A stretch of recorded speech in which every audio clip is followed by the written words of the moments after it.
Welcome to குட்டீஸ் magic story. ஒரு அழகான கிராமத்தில் ஒரு வயதான தாத்தா வசித்தார்.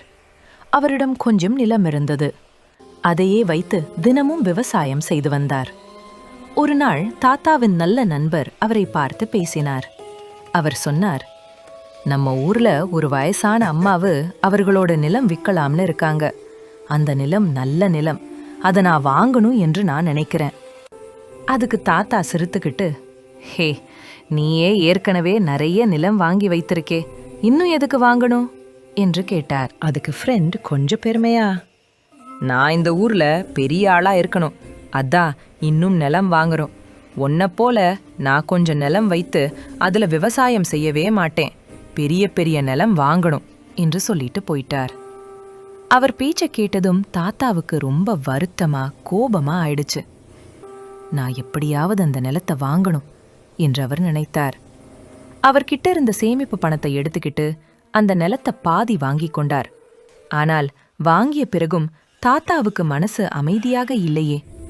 அந்த சமயம் ஒருத்தர் வந்து, தாத்தா, பக்கத்து ஊர்ல இன்னொரு நல்ல நிலம் விக்குதான் என்று சொன்னார்.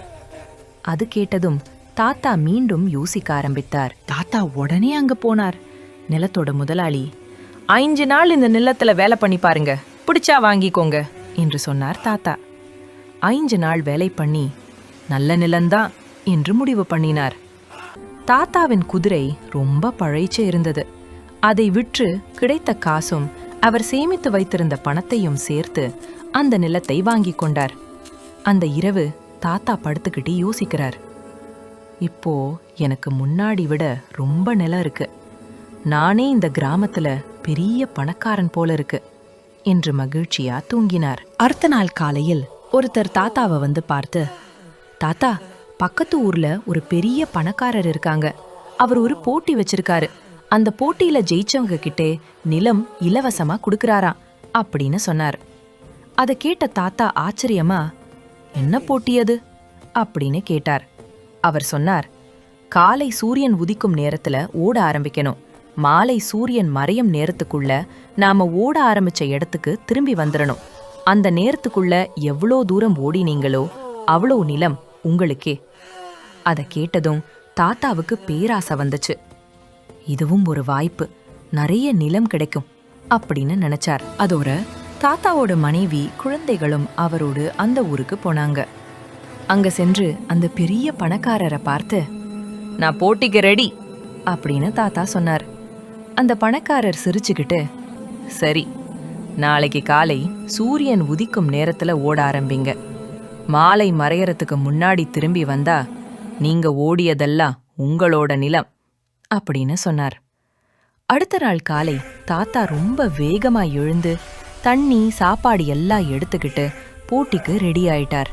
காலையில சூரியன் உதிக்க ஆரம்பிச்சதும் தாத்தாவும் போட்டியை துவங்கினார்.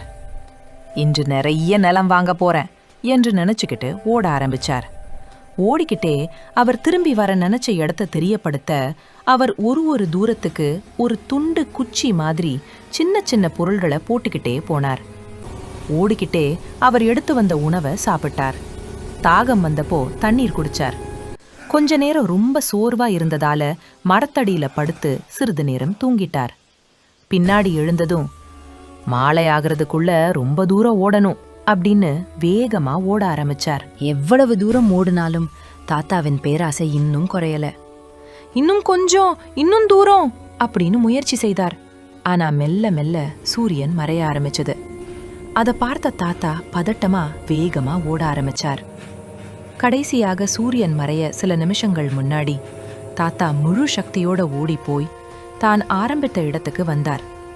ஆனா உடனே அங்க மயங்கி விழுந்தார். அவர் அதிகமா சோர்ந்து அந்த இடத்திலேயே உயிர் விட்டார். அந்த ஊர்ல இருந்த பெரிய பணக்காரர் தாத்தாவின் பேரனிடம் சொன்னார், உன் தாத்தா விழுந்து இறந்த இந்த ஒரு சின்ன இடம்தான் அவருக்கு கிடைத்தது. உலகத்துல எவ்வளவு நிலம் வாங்கினாலும் இறுதியில் மனிதனுக்கு தேவையானது ஒரு கைநீள மண்ணுதான். பேராசை நம்மை நாசம் செய்யும். நம்ம கிட்ட இருக்கிறதுலே சந்தோஷமா இருக்கிறது தான் உண்மையான செல்வம் என்று சொன்னாரு. Moral of the story is, பேராசை வந்தால் மனசு அமைதியாக இருக்காது. நம்ம கிட்ட இருக்கிறதுலேயே சந்தோஷமாக இருந்தால்தான் வாழ்க்கை அழகா இருக்கும். இந்த மாதிரி வீடியோஸ் தொடர்ந்து பார்க்க நம்ம வீடியோக்கு ஒரு லைக் போட்டு சப்ஸ்கிரைப் பட்டன் கிளிக் பண்ணி பக்கத்துல இருக்க பெல் ஐக்கனை கிளிக் பண்ணி ஆள்னு போட்டு வச்சுக்கோங்க. அடுத்த ஒரு இன்ட்ரெஸ்டிங்கான வீடியோல மீட் பண்ணலாம்.